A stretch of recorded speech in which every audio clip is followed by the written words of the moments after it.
Why is CU Answer's unique EAP process an important tool? What steps should managers take to ensure successful employee goal setting?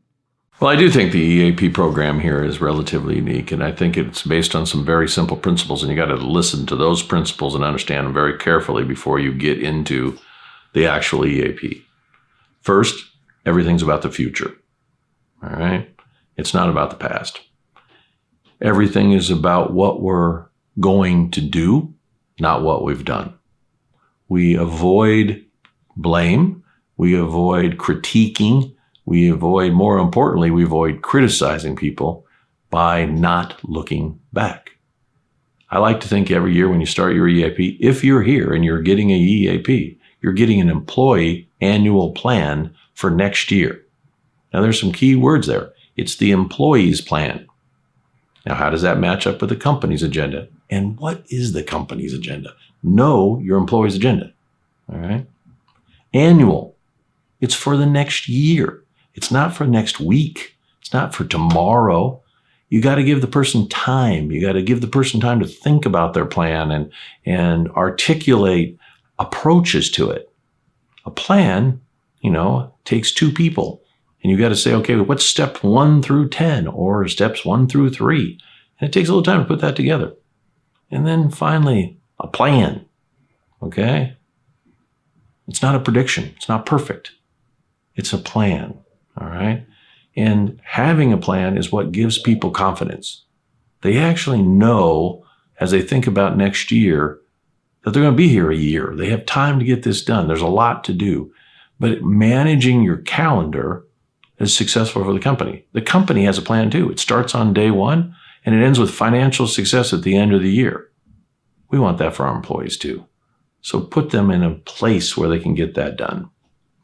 So our EAP process for me, and I know I make a big idealistic thing out of everything in CU Answers, is about the things that drive personal success, because we're self-employed and we're all supposed to succeed. Use the employee plan, this EAP process, to your advantage, and think about how not to worry about yesterday when there's nothing in front of you but opportunities if you look forward. What advice can you offer for giving negative feedback to an employee? Never, ever, ever store up negative feedback. Negative feedback is not part of the employee annual plan, no matter what anybody thinks here. And until you actually can say you don't give negative feedback during the EAP, you haven't grasped the concept. Teams are built on the personal success or the personal strengths of each other. You amplify people's skills and the things they're good at, and you lessen what they might be missing.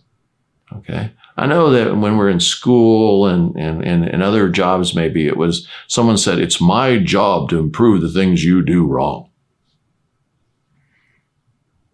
It's my job to put people together that count on each other for what each person does right. So I'm not much on negative feedback from a review standpoint. Get it out, get it aired. When I sit down someone for an EAP, that's a signal they had a great year.